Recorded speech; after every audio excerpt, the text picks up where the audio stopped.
There is the case where there being rapture as a factor for awakening present within. He discerns that rapture as a factor for awakening is present within me.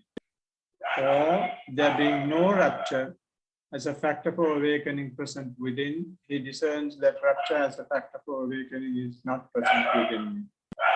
He discerns how there is the rising of unarisen rapture as a factor for awakening, and he discerns how there is the culmination of the development of rapture as a factor for awakening once it has arisen. Dear noble friends, as you all know, this time after the practice for about 1.5 hours, we are using to gain a bit more understanding of the teaching of the Buddha. And also, if there is any question, to discuss those questions or reports, etc. So why we are doing that is, it is something that is recommended by the Blessed One in order to advance in the practice, in order to develop the practice.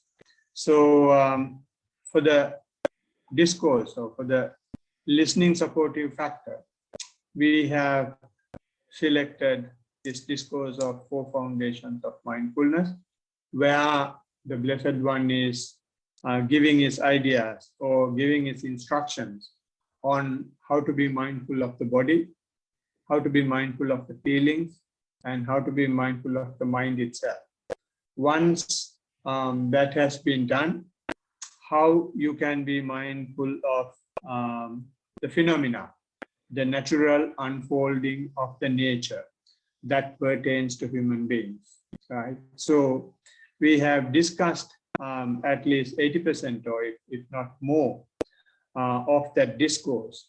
Now we are at the juncture where we are discussing the nature of the development of factors that leads to wisdom, development of factors that leads to the enlightenment, development of factors that leads to the awakening, right? So even in those factors, if you remember the stanza that I just recited, they are not, or the Blessed One is not explaining the meaning of the factor, right? The factor that we are discussing or in this stanza we have is the rapture. The Blessed One is not explaining what rapture here is. The Blessed One is giving its nature and asking us simply to know about it. So what he says is, there is the case where there being rapture as a factor for awakening present within. He discerns that rapture as a factor for awakening is present within me. So just be aware. He's not explaining what rapture is, right? And when there is no rapture, he's aware of that. And when unarisen rapture arises, he's aware of that. When arisen rapture is culminating and come to its climax, he's aware of that.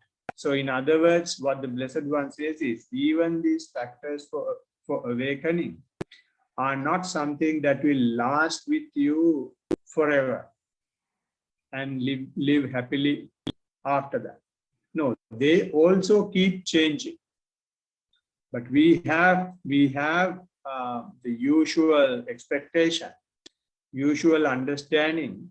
We are going towards wisdom, and once we have achieved it and it is achieved and all done and dusted. No. All these things that is in the universe, according to Buddha's teaching, are things that are impermanent. That impermanent nature is applicable even for the teaching, even for the wisdom factors that you generate. They arise, develop and culminate and then vanish, right? So that is the message that the Blessed One is giving in the discourse of 4 foundations of mindfulness, so far as that particular section is concerned. So if I just summarize the other factors that we have already discussed. We have discussed about the mindfulness as a factor for awakening, and investigation of states as a factor for awakening. And we have discussed the energy as a factor for awakening as the last completed item. And other than that, there are 4 others, and one of them is the rapture, and then the happiness, then the concentration, and then the equanimity, right? So before we we have paid more attention to understand what these factors are rather than what is mentioned in the discourse, right? Because that is more important for us to know what they are. Then only you will be able to concentrate on their nature. So when we were discussing those factors, and to identify what these factors are, we have used another discourse. And that discourse is the mindfulness in breathing. And in mindfulness in breathing, the Blessed One is showing a linear relationship between these 7 factors of awakening. And when it comes to mindfulness, the particular discourse says, when the mindfulness is unremitting, maybe in the body, maybe in the feeling, maybe in the mind, or maybe in phenomena, or maybe a mixture of all these things. And if your mindfulness is not shaky, if whatever the object is, if you're 100% mindful of that, and that situation is called mindfulness as a factor for awakening.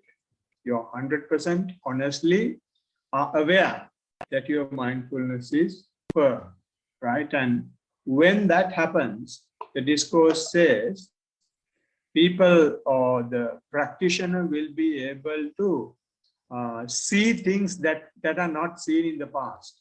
When you are not mindful, your attention is outside, your attention is in other places, your attention is in other times, and not here, not now, not of yourself.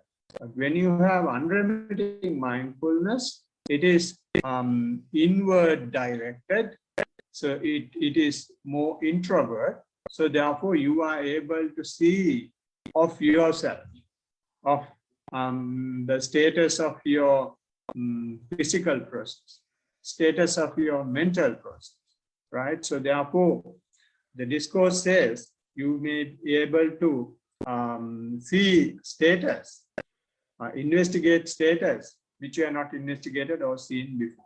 And that arises because of the unremitting mindfulness. And that unremitting mindfulness allows you to examine and analyze and come to comprehension of what is going within you.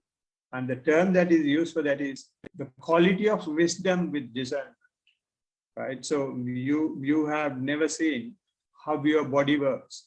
You have never seen how your mind is.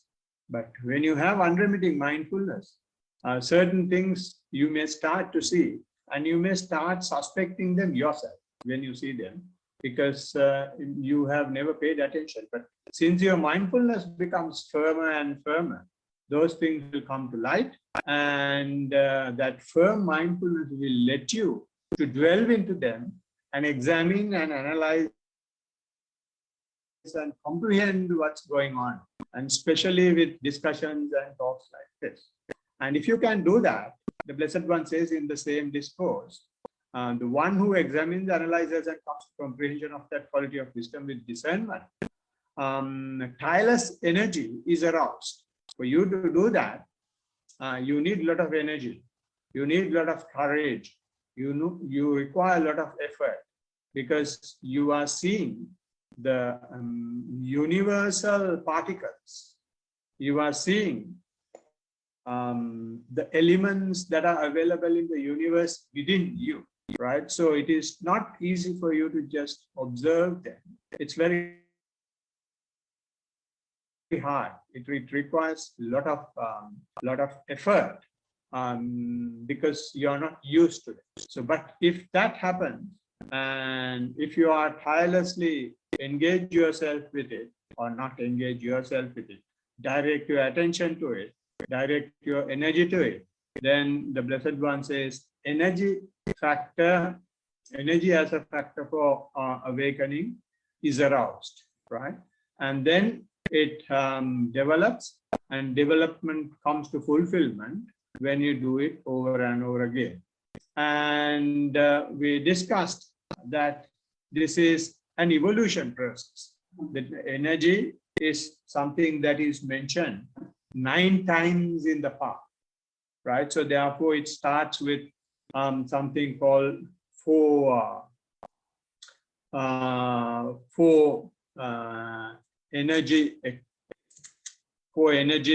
exertion of energies, and that evolves into this energy as a factor for enlightenment. So it is therefore a huge range. The range, to understand the range, if I give you a simile, it is like a very strong built tusker, maybe using all his power to put trees down, lift trees, and to do many things that human beings can't do. So he will use all his might to do those things, and that is one level of the energy. That is what we do when we want to, when we are practicing. Suppose you're, for example, simple example, your knee is painful, very painful. It's about to burn and going to go into pieces. But you grind your teeth, and without changing posture, you just bear it out, right? And that's one end. And the other end is the very same tusker, that is you, is directing energy in such a way that you are going to pick a needle from the haystack, from its tusk, from its trunk. The same tusker is picking a needle which is fallen on the haystack from its trunk. Trunk itself is 1 ton heavy, and he is going to take the needle from such a difficult place, and that is another level of energy. You have got to be very calm, you have got to be ultra calm, you have to be very patient and quietly pick that needle. So you can't exert the same energy that you exerted when you put a tree down, when you pick the needle. So that way your energy evolves from very strong physical energy to strong mental diverted energy. So when in the same discourse, the Blessed Ones, when I say the same discourse, the discourse on mindfulness of breathing is giving a linear relationship of this energy to the topic we are discussing, that is the rapture. And the discourse mentions in one who has aroused energy, unworldly rapture arises. On that occasion, the rapture enlightenment factor is aroused in him, and he develops it, and by development it comes to fulfillment. So therefore, as soon as you exercise, as your energy is aroused, that's what it means is when your energy has developed into this fine evolved state, what you are now observing is within you things that you have not seen within you, and when you observe them tirelessly, and if you don't struggle with yourself when you see those things, it gives rise to rapture. Natural unfolding of the physical or mental phenomena will happen because of your firm mindfulness. And you observe them tirelessly without fighting with yourself. And that itself, mind to be calm and quiet about what is going on. And that leads to rapture, which is not experienced while eating, while seeing things, while listening to music, while watching a movie, while watching a match, or doing any other sensual things. So what the discourse says is, with energy, unworldly rapture arises.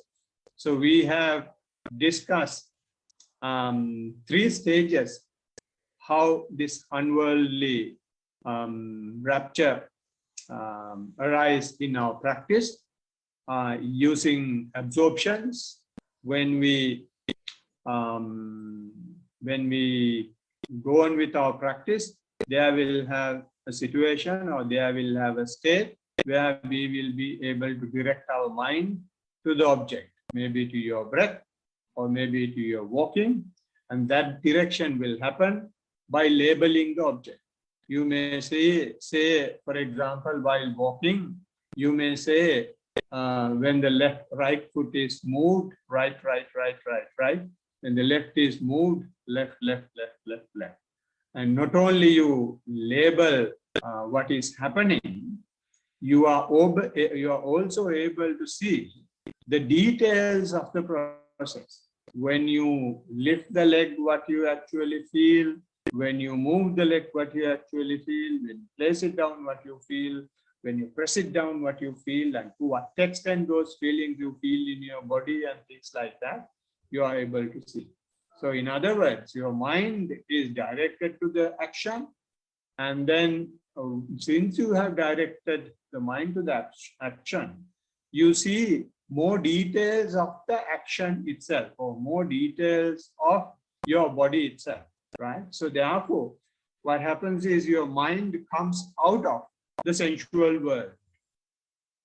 You have forgotten of your eye faculty, you have forgotten your ear faculty, you have forgotten your nose faculty, you have forgotten your tongue faculty, you have forgotten other things of your body faculty, but only the lower part of the body, so far as the walking is concerned. If it is sitting that you are concentrating, it is the upper part of the body. So whatever it is, you are with either the walking or lower part of the body, or with the upper part of the body. So with that technique, when you are only with that activity, your mind is very relaxed. If you are not doing that, what you will do is, you will, while eating, you will be talking and watching a movie, and with the earbud in your ear, listening to music as well. So plenty of things are happening at the same time. But in the practice, in this manner, when the attention is directed to the object while labeling, all those energies are saved, all those energies are conserved, and mind is at ease, right? Because of that, certain amount of rapture and happiness arise. So in fact, what happens is, mind becomes happier. And when the mind becomes happier, experienced in the body in the form of rapture, right? So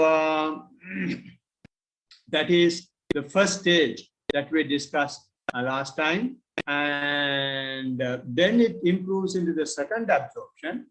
When it improves into the second absorption, you will stop labeling, or rather, you will not really. You stop. You realize that labeling is a friction. It's a trouble, right? So you drop that, right? Or it naturally drops on its own. You find out the least frictional part, and in the second absorption, you will have only rapture and happiness, and you will just observe your body with rapture and happiness. And when it comes to the third absorption, you realize that rapture is also a bit too much. The rapture is also having some sort of friction. So when it comes to the third absorption, rapture also drops out. Right? So you will have only happiness. Okay, so we have discussed those things in the last session. So therefore, you should keep in mind the Buddha not only researched what is suffering and not only spoke about suffering, he also found a way out through the suffering, how you can reach happiness. And rapture is the starting point of that new discovery of happiness. Otherwise, what we do is we are trying to fill bottomless buckets, which are our faculties, ear, nose, eye, etc. We have been filling for so many years, but none of them are satisfied yet because they don't have any bottom. Therefore, Blessed One identified that it is the suffering that we enjoy. So come out of that. He found another way. Stop everything and just be quiet. And that takes you away from the sensual world. Once you are taken away from the sensual world, he found new happiness. And the rapture is the starting point of it.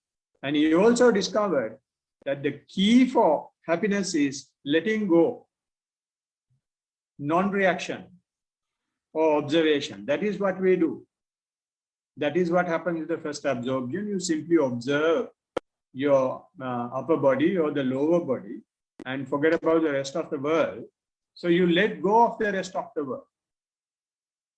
And when it comes to the second absorption, you let go of the labeling, applied and sustained thoughts.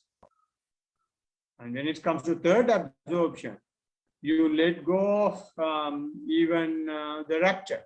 So it's the key for therefore the happiness is just observation. By observing, you avoid reaction and let go of things. So more you let go of things, higher becomes your happiness.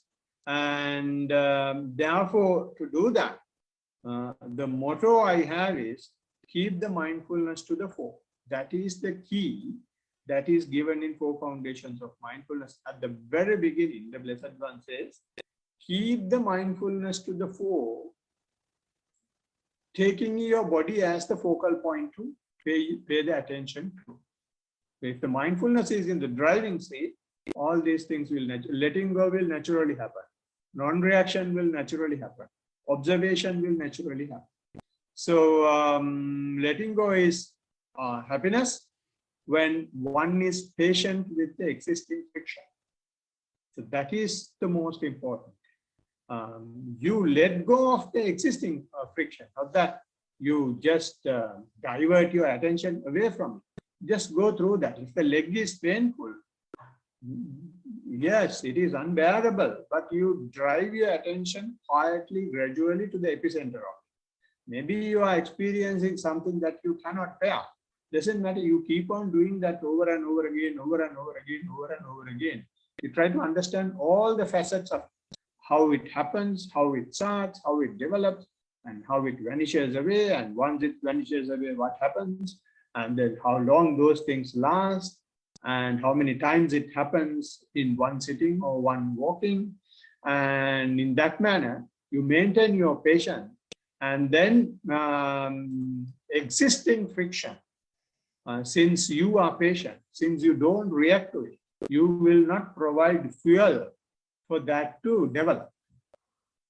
Right? You don't hate the existing friction.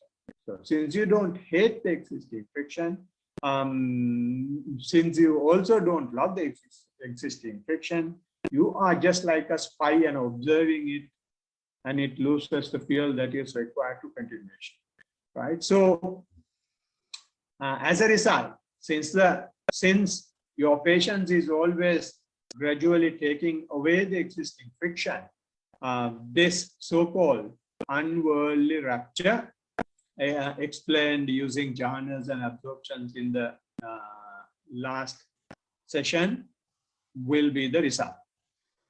And today I'm going to discuss another discourse relating to the rapture, and that discourse is explaining it is not only for rapture, it is having reasons for the other factors as well. But I wanted to take it specially in this area. The discourse which explains the food or the nutriments for the rapture. For the rapture to arise, for anything to develop, you will have to provide food. If you are having a puppy, if you're having any other pet at home, you will have to feed it. Let alone the pet, you'll have to feed yourself. Otherwise, we won't be able to survive. We won't be able to maintain our health, physical health. Sometimes food itself is a problem, and either we eat less or eat more, and instead of maintaining yourself, sometimes some people destroy themselves, right? So anyway, assuming that food is a nutriment, the Blessed One has given nutriments for rapture, right? So that name of that discourse is Ahara Sutta, or it says Aharakitika Kaya Sutta in Pali. It's in Samyukta Nikaya, connected discourse in Bojjhanga Samyukta. And what it says is, because what is the nutriment for arising of the unarisen enlightenment factor of rapture, and for the fulfillment by development of the arisen enlightenment factor of rapture? There are, because things that are the basis for the enlightenment factor of rapture, frequently giving careful attention to them is the nutriment for the arising of the unarisen enlightenment factor of rapture, and for the fulfillment by development of the arisen enlightenment factor. So the food that is mentioned here is things that are the basis for the enlightenment factor of rapture, frequently giving careful attention to them. And that doesn't seem giving any meaning. The reason being, it is very hard for the Pali term to be translated into English. Frequently giving careful attention to them, right? And the Pali term used is Yoniso Manasikara Bahulikaro. That is the Pali term used. So if I explain that Pali term a bit, then you may be able to get a bit better understanding about frequently giving careful attention to them in the sense to those things that are arising.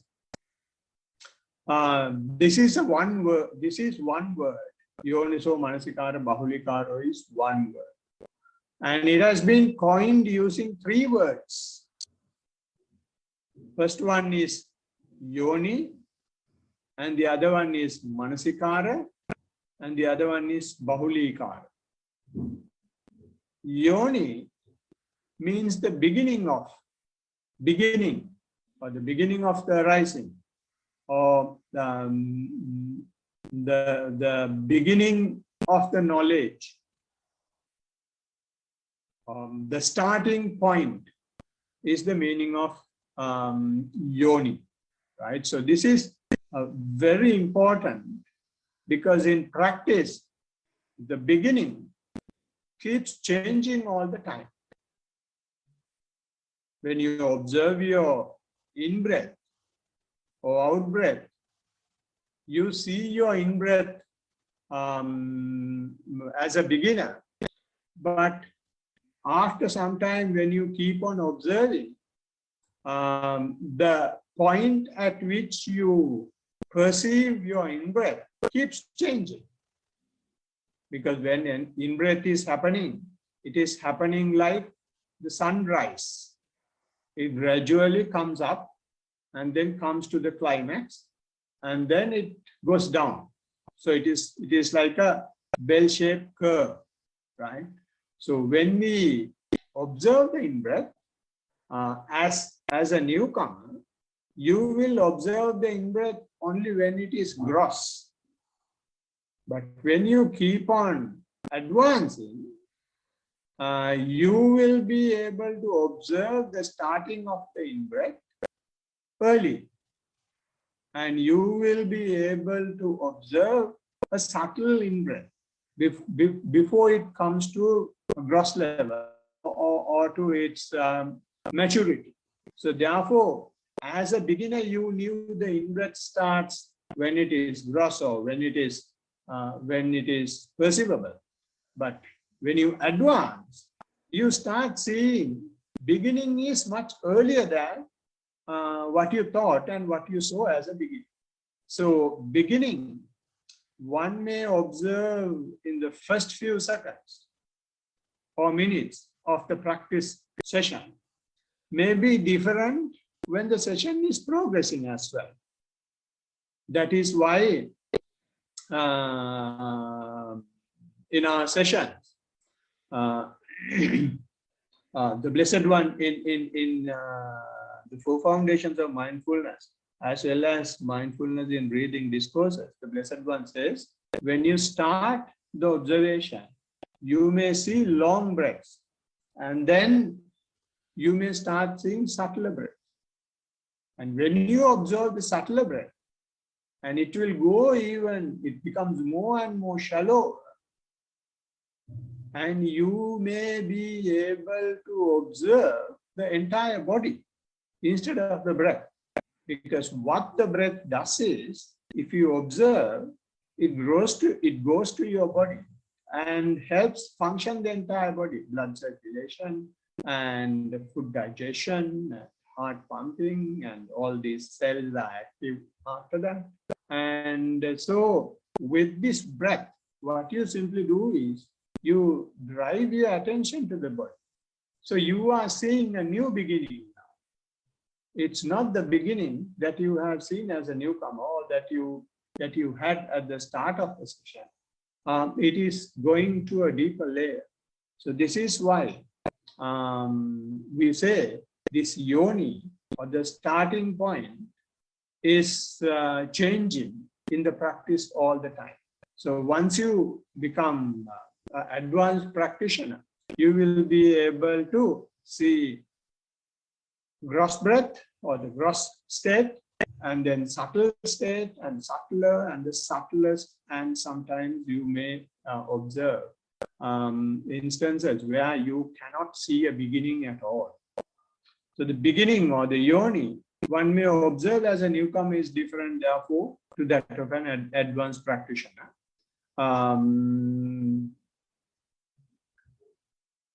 This means there is no one given point as beginning. In our life, that is not the case. You always have just one point as the beginning point. But in practice, the beginning or the yoni, the starting point, keeps evolving, because your attention is now going inward, which you have not seen. It is like diving into the deep trenches in the sea. You don't know what is there. We have never been. So it's the same thing even in the body. You keep diving and to see the beginning, right? So more therefore one practices, deeper it gets. You start with the body awareness in this manner.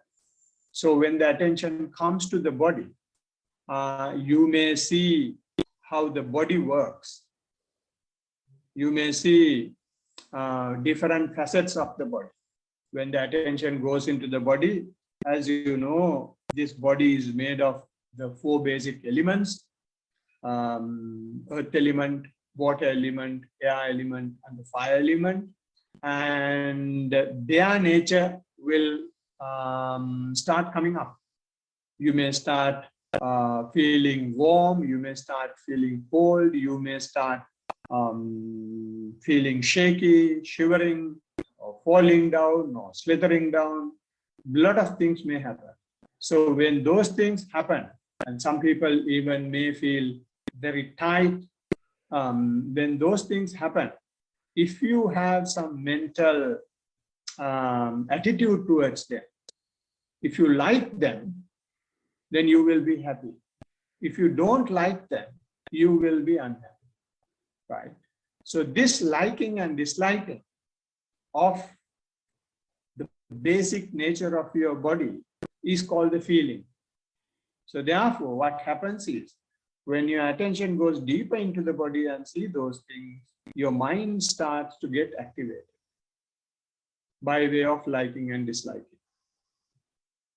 And what you do is, now you become aware of that liking and disliking. Yes, I'm feeling so unbearably, unbearable phenomena is taking place within me. I'm feeling so tight. I'm feeling so tense. I'm feeling like someone is probing me. Doesn't matter. I'm just observing. That has turned. My observation object has turned into something. I just keep observing. So once you keep observing that, then you start a new non-reactional layer. You start new observational layer. When you keep on observing that, when you don't provide food to that layer, then even that gradually dies. If you hate it and then react to it, say for example, you feel your leg is so numb and it's so painful, you change the posture. That's a reaction. Or you apply some balm. That's a reaction. Instead, if you keep observing it, then you go through that. And then when you go through that, the same mind that agitated you, either with liking or disliking, showing its another deeper layer, which is which we call mind, and those come as thoughts. Constant thinking, constant thoughts, constant internal dialogues may happen. So in that manner, you started with your body, but your starting point now is going from body to feelings, feelings to the mind. And therefore the Blessed One says, when it goes deeper, deeper, deeper, deeper, mind matters most.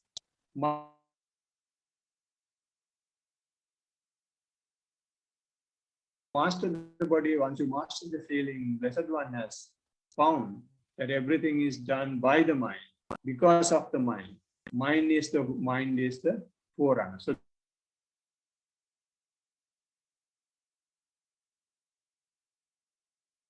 it's not something that we can exactly pinpoint that this is where start.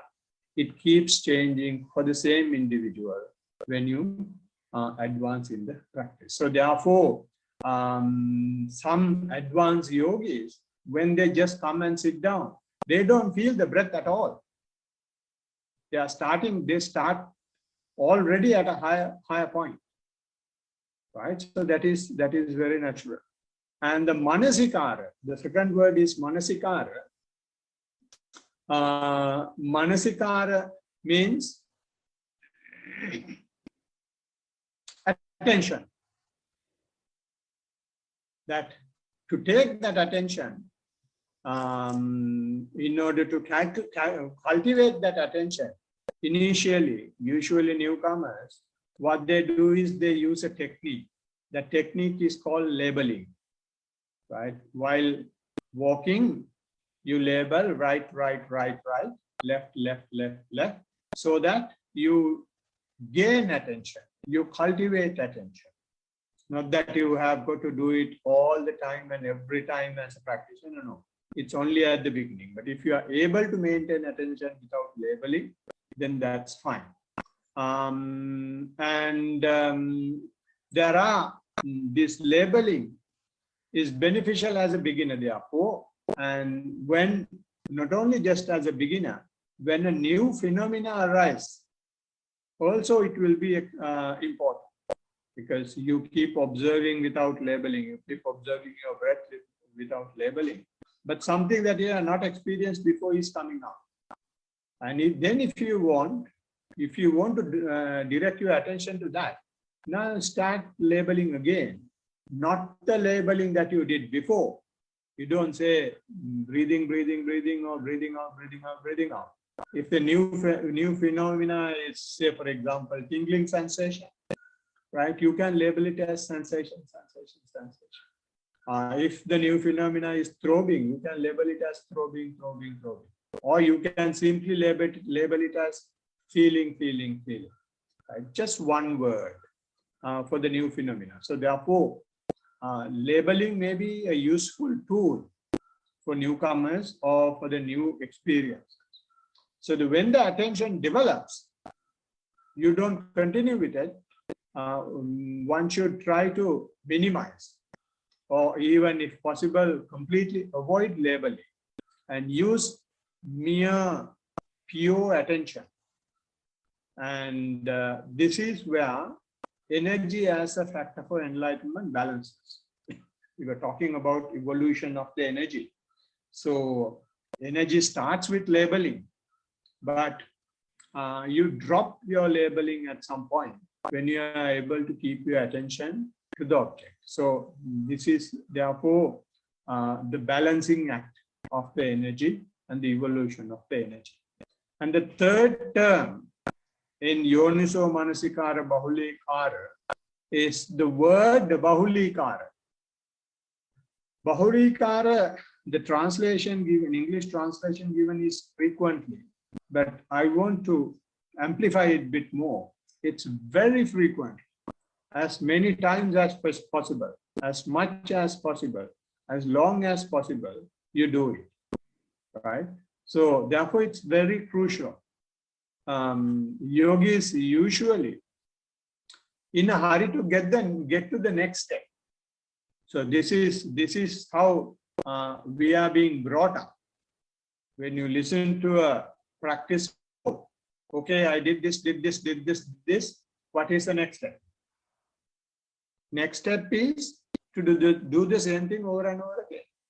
That is what the Blessed One says. Do it very frequently.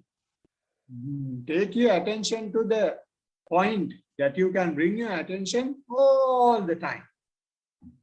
Then that itself will give you the next step, right? So the reason why we look for next step is because of our upbringing at home, in schools, in the universities, is to go from grade 1 to grade 2, grade 2 to grade 3, because we had done and dusted with grade 1.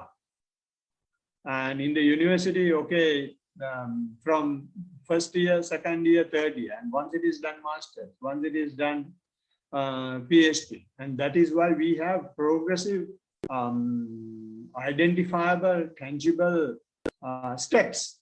But in practice, no. Blessed One says, I'm going the other way. I'm not going in the same flow the rest of the world is going. I'm going in the reverse direction, going against the grain. So therefore, you do the same thing over and over again. So Bahulikara is therefore something which we hate. We don't want to do the same thing over and over again. We need to have instant noodles. We need to have fast food. Right? You can't be patient. Right? So therefore, in the present day, it's very difficult, because we are so much result oriented. Right? What the Blessed One says, don't expect any result you do the same thing every day, every time. Keep your attention as much as possible to that beginning, then that itself will drive you down. And when you come and sit here, you just started observing your breath. But see what has happened now. All of you are in different places. Did anyone take you there? No. You simply do the same thing. But the practice itself is taking. That is Yoniso Manasikara, rather Yoniso Manasikara Bahulikaro. When you keep on doing that, what you are reaching the next level. So more one drives the attention to the beginning very frequently. Subtler ones, known physical and verbal activities can. Because when you keep on doing it, you will have to drop your verbal activities, which is labeling. And you observe that labeling drops because your physical activities, breathing, becomes subtler. And very frequently, that opens the path for the unknown physical and verbal activities to appear. So when you drop the known area of verbal and physical activities, unknown physical areas, verbal areas will come into the picture. Say, for example, when you practice, say, for example, walking, some people can't walk. When they start walking, they become like drunk. They go all over. They walk zigzag. Right? Or when you are doing the sitting practice, some people start shaking, or vibration, heat, hardness, lightness, slithering, pins and needles, tingling. All those things will come up. Right? So that was an unknown physical area that is coming up. And unknown verbal area may be, you may see, although you don't label now, there is a lot of internal chatter going on, right? It is not just internal chatter. Sometimes there is a dialogue with you. There are two of you, and both are having a huge dialogue, huge discussion, how we can revive Sri Lankan economy. Big dialogue is going in your head, but what you are doing is trying to observe your breath, but something else is happening. Right? So people are saying when they provide reports these days, this is what I'm doing in my sitting practice. They don't observe the breath, but they do the strategic planning for Sri Lanka. So, so like that, you will be able to see the unknown verbal phenomena arising as well. So they are the invitations to do the same thing. By doing the same thing, you have seen, you have come to an unknown area. So then you realize, oh, this is all what I have got to do. Keep on doing the same thing. Then the next thing will come up. It's like burning the tip of the iceberg, so that whatever underneath will come up. Right? So there becomes the invitation to same thing, repeatedly, to let go of the nuisance of the new phenomenon. Then one will gain new layer of unworldly rapture. So when you do the same thing, you can do it only if there is some frictionless path is opening up. Only if you are letting certain things go. When you let go of things, we will have that in the discussion. When we let go of things, this unworldly rapture will arise. So the nutriment for the rapture is driving attention very, very frequently to the beginning. And hope you have gained some insight, gained some idea into how the rapture will be fed. Next session, I'm going to discuss the types of raptures that we will have. And until we meet next time, may everyone have faith, energy, mindfulness, concentration, and wisdom to develop the nutriment for the raptures. Blessings of the Triple Gem, Thiruvan Saranai. With that, I'm concluding the talk. Now it's the time for Zach to ask the question.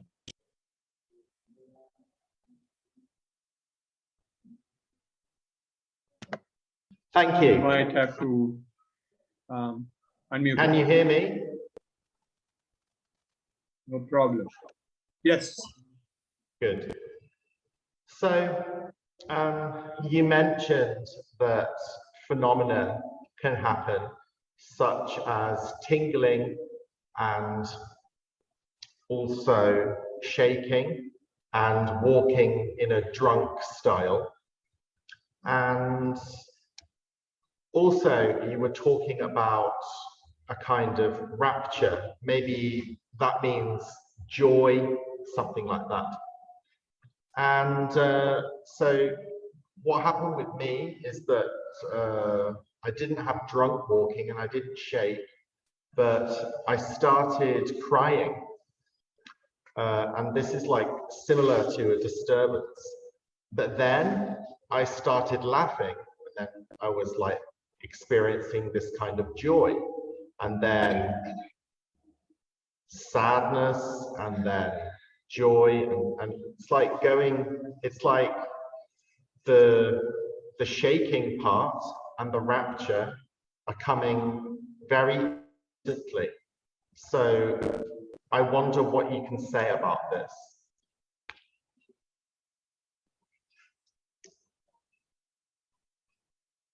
Yeah, there was some disturbance in between. Let me see whether I have heard the full question. So what you are saying is that you have this physical experiences, as well as you have some mental experiences such as crying, laughing, and things like that. And then how do you relate it to rapture? That part I didn't hear. Well, is it possible for the rapture to come in extremely small steps? Yeah, the rapture, I think I will explain what rapture is exactly. Rapture is something that you feel in your body. Say, for example, when you are sitting, you have this sudden vibrations, sudden shocks like thing, right? So you feel those things because your mind becomes more and more relaxed. When the mind becomes more and more relaxed, mind is trying to enjoy it. So therefore, it is creating, we call it mano sankhara. It creates a mental image of what is going on, especially because you are not observing the mind, especially because you are observing your body, right? So when this is happening, what you are doing is you are observing your body. By observing your body, what you do is you put your mind at ease. So when the mind is at ease, mind is not having a way to communicate its comfort to you. So it is using the body as the vehicle, and suddenly you get shocked. Suddenly you feel an electric shock, or you may feel that ants are crawling on your face and things like that, or tingling sensations, or pins and needles. So that is called rapture. That is how mind is enjoying, that the body is relaxing as well. The mind is relaxing, and that is manifested on the body in this manner. So therefore, what happens is there are stages of this rapture development. When this shock situation, suddenly you get jerked, right? That is because our body is working with a lot of electromagnetic fields, right? So these are being communicated in your body, right? So those communications have not been seen in the past. Now you feel it.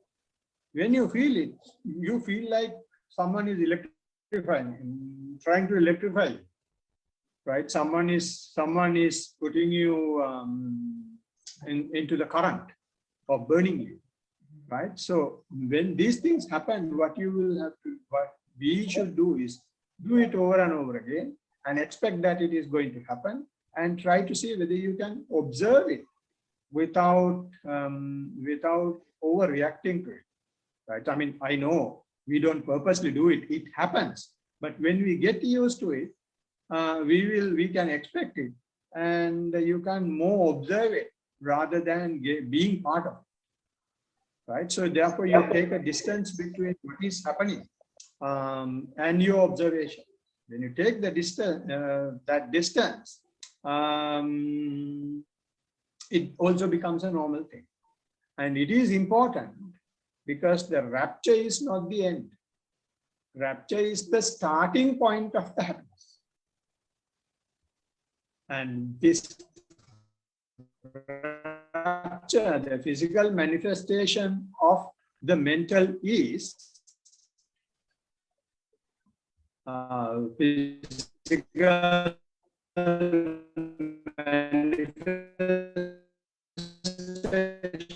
of the mental relaxation after sometimes is a nuisance, right? So therefore, if you react, if you think that I should somehow get rid of it, you say it verbally or you think it, even thinking is a reaction, but instead you simply observe, then you don't provide food to it and its value depreciates, right? So then you may think that practice is not going anywhere. It is not what is actually happening. It is going to the next layer of subtle happiness, which is the mental happiness, right? So that is why sometimes you feel laughing because you enjoy that happiness and it's so new to you.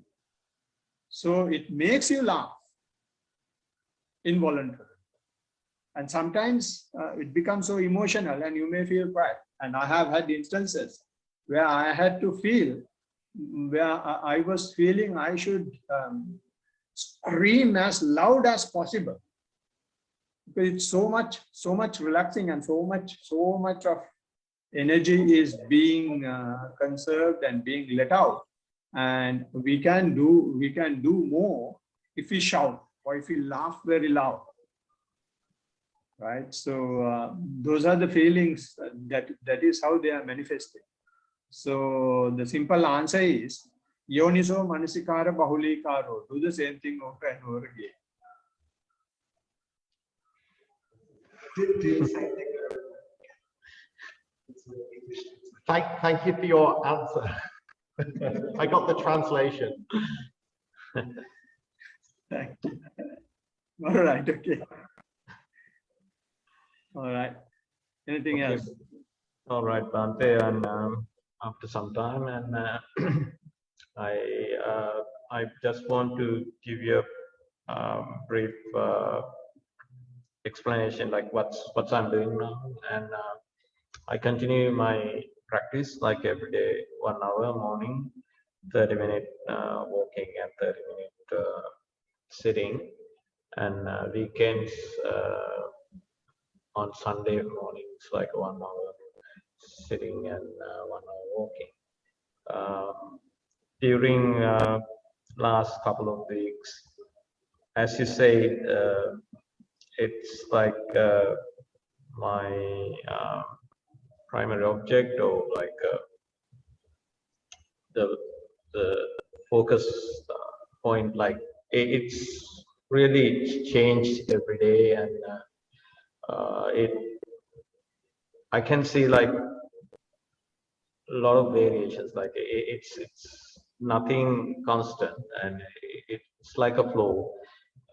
Early days I liked something, I didn't like something. Like some days I can focus and some days I couldn't focus, and then I was kind of trying to liking on one thing like a samadhi, and I don't like thinking, and then but now I make my mind like whatever comes, I'll face it, kind of thing. And also those things I experience in my body, like subtle things I didn't experience in the past.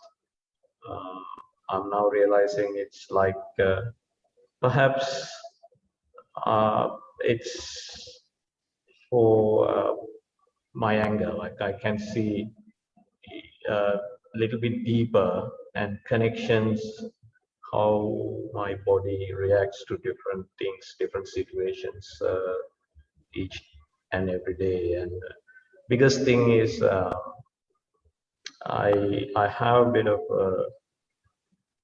because I'm aware of these things more and more, and even during the work, sometimes I all of a sudden start to feel that the present moment, like where in tense situations, like I can get it out of that situation, think of where I am, which is I didn't experience in the past. That's that sort of thing, and I like to have advice in terms of mainly like how to reduce anger. Like, you know, I feel that I have to encounter a lot of people during the work, and they have different demands and different things, and uh, still these things maybe I'm feeling a little bit more now, like because I'm aware of my mind. But what any advice if you can give, that would be great. Yeah, yeah. I mean, you had the answer in the report itself. You said you see those things, you feel them more now, which means mindfulness means we bringing our attention back to ourselves. When you bring the attention back to ourselves, what happens is our sensitivity increases. So increased sensitivity means we feel our physical process more, we feel our mental process more. So if you feel your mental process especially more, there is nothing good about it. We have only all sense desires. We have only all hatred. Mainly, those are the two main things our mentality consists of, and or else suspicions and our future projections, future plans, and worrying about the past and things like that. So those things coming up means, number one, you are mindful. But you, because of our result-oriented nature, because we expect something else by practicing meditation, by practicing mindfulness, what we think is that all our problems will be sorted out. Now, instead, you feel all your problems are starting now. Right? So that is what the mindfulness wants to do. You are seeing your inner qualities, and to go deeper, you will have to just observe them. And not only just the question you asked was how to minimize, how to avoid anger. You can't avoid anger, right? Anger, I have heard an explanation or a definition for anger. Anger is a punishment for yourself for someone else's mistake. Right? So therefore, we can stop punishing ourselves by observing anger. Since you are able to observe anger now, it is coming up. Since it's a new phenomena, since you are struggling a little bit to observe them, a little bit to cope up with them, now you can use labeling. When it is coming up, gradually start labeling anger, anger, anger. Not with any expectation. Don't expect that it will subside. or that it will aggravate, that it will go away forever. No, you accept yourself by labeling, because now you are angry. Now you are thinking, what do I do? Do I burst myself out, or go out and have a couple of glass of water? You are thinking, on one hand, anger is there, and on the other hand, you are trying to find a way to react. So it's a struggle within you. So therefore, what the Blessed One does is, anger has already come. Only thing that you can avoid is your input to it. Your input is to find a way out of it. So Blessed One says, don't try to find a way out of it. Just accept it as it is. Use that energy to accept it as it is. Start labeling anger, anger, anger. And also you can feel the body with that. When you are angry, the body manifestations are also different. So you can observe that and label anger. So that energy to fight with it will subside. And as a result, that innocent man will not become an what do you call? Incredible Hulk? Is that the term? Is it Incredible Hulk? Yeah, that's right. It kind of incredible. So that Incredible Hulk, he is fed with anger. As soon as you observe it, it becomes that innocent human being. Right. So we have that opportunity to become Incredible Hulk and destroy yourself and destroy the rest of the world as well. Right. So therefore, there is practice is progressing, and three things I will say is practice is progressing, and you will have to be happy. You see your anger because you are mindful, so you have to be happy about your mindfulness. And then the last one is, since it's a new scenario, you can start labeling while observing the body as well. Why you do that is to take your mindfulness to the next level, not to get rid of anger. That's very important, because I have failed thrice with that. I was a very, very angry man. In fact, I started proper practice because of my anger. And after some time practicing, I felt, oh, I'm very cool now, and I don't removed my anger. But one place, when we were in a party, I once again burst out. It was so stinky in the middle of the crowd. And then I decided, okay, my practice is not enough. I will have to do more. And then after about a couple of years, I found, okay, now I am good. And then estimated that I don't get any more angry. Once again, even in a worse situation, I lost my temper.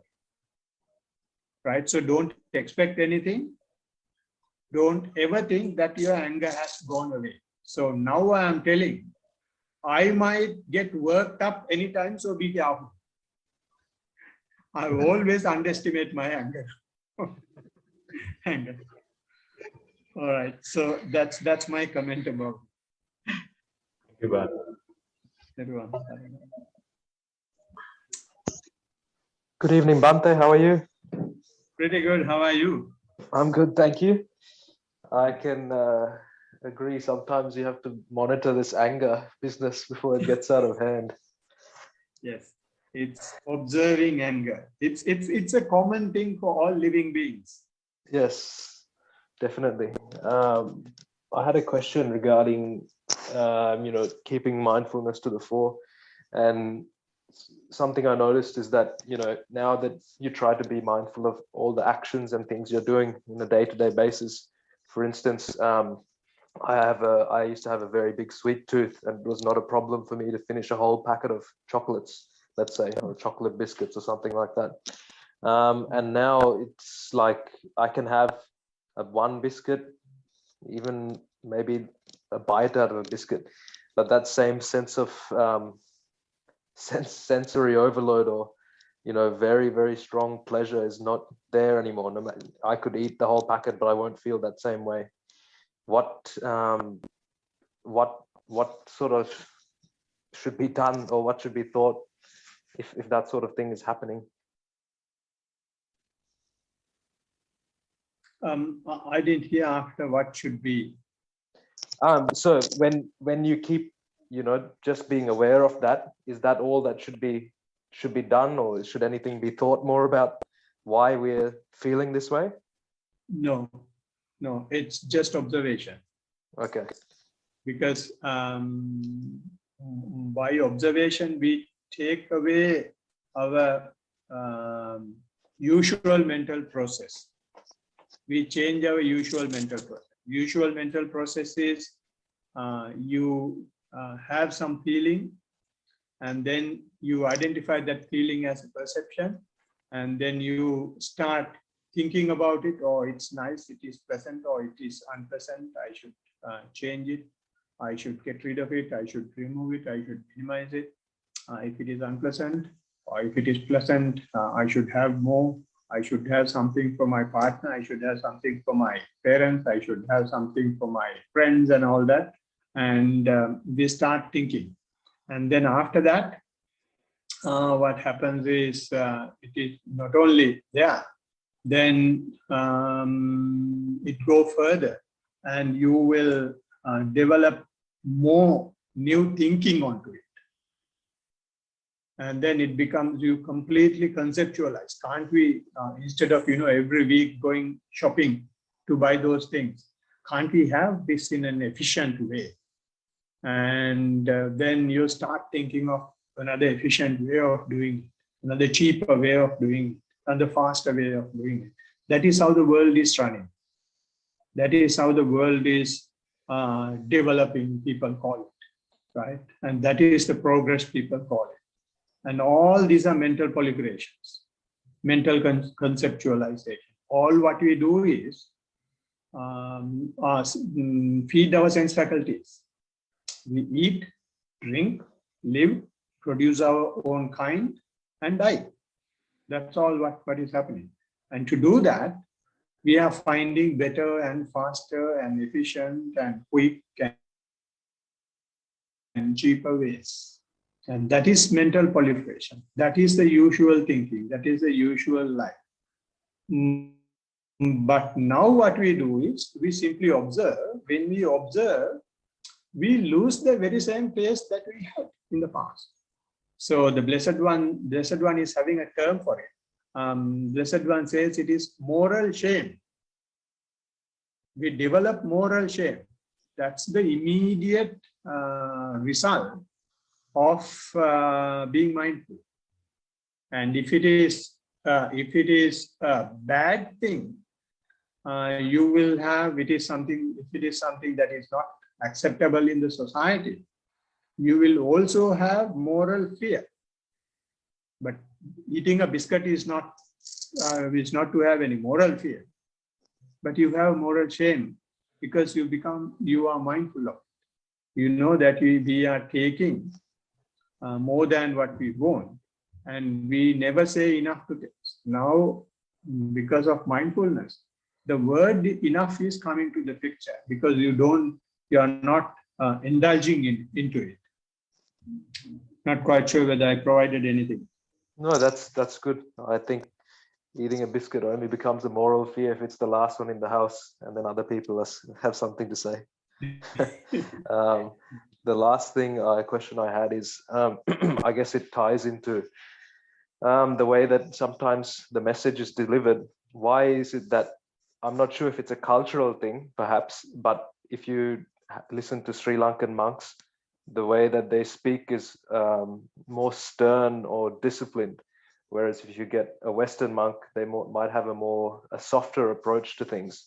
Is there a reason why that sort of differentiation occurs, or are they ultimately both aligned in the same message? Can you give me an example? Well, it's a bit too general for me to give a comment. I would say listening to yourself speak, it's very direct. I would say it's very much, you know, nothing is hidden from view, I would say.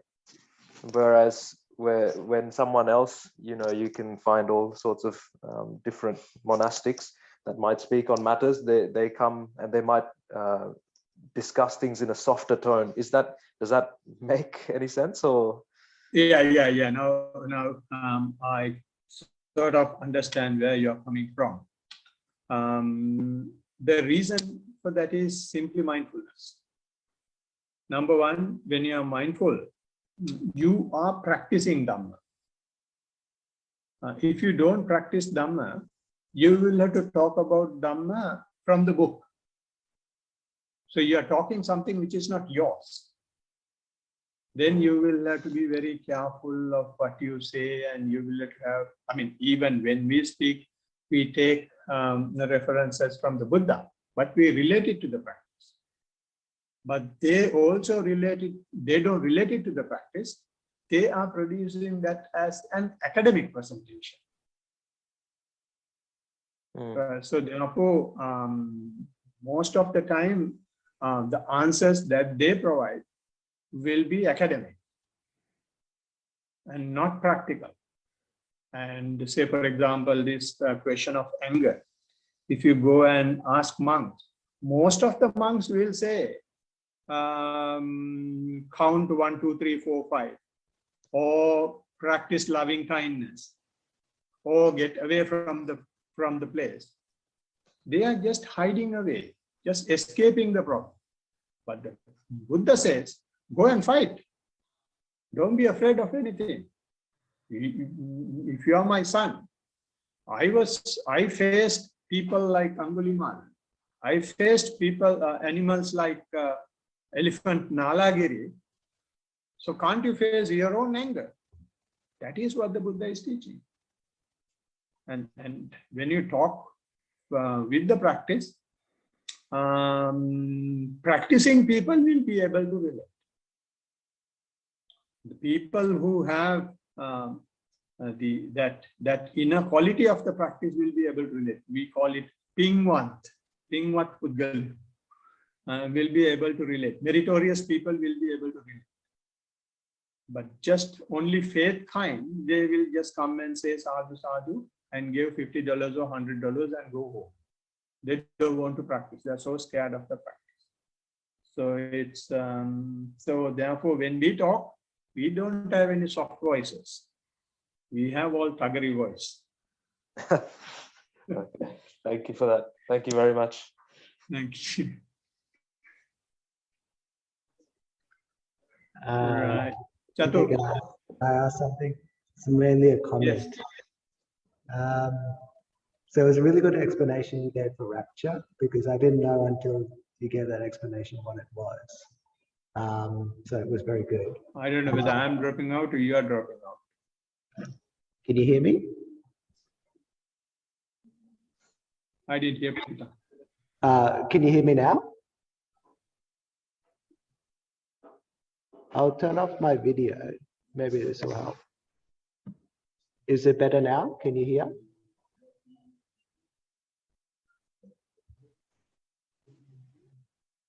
Sorry, I was disconnected. Okay. Can you hear me now?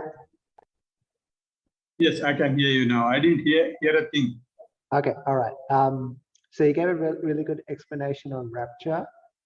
Yeah. Because I didn't know until you gave that explanation what it was, although I had experienced it in the past. And so I was thinking, so when I went to Goenka and I learned body scanning, and I felt the whole body was vibrations. And for me, that was the most pleasant feeling I've ever felt in my life.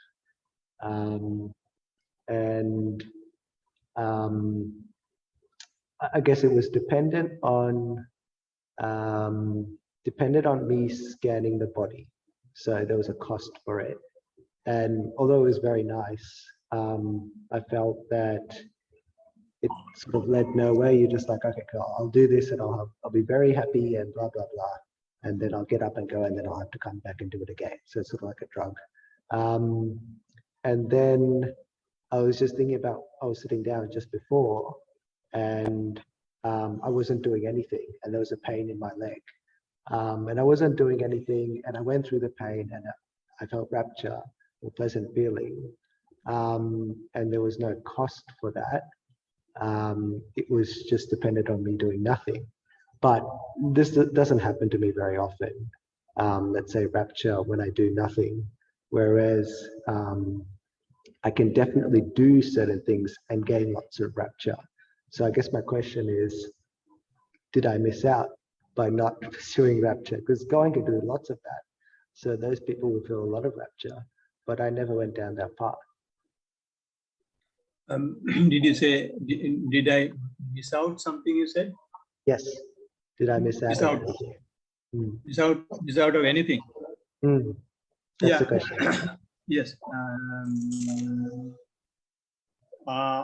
From what you said, there is nothing to miss so far as rapture is concerned, and you will possibly be able to understand it a bit more in detail if you listen to the next talk next week, because there I'm going to explain the 5 types of rapture that can be experienced in the practice, and they are progressive, right? So there are different ways that mind happiness will be manifested physically, and you will understand those 5 stages differently.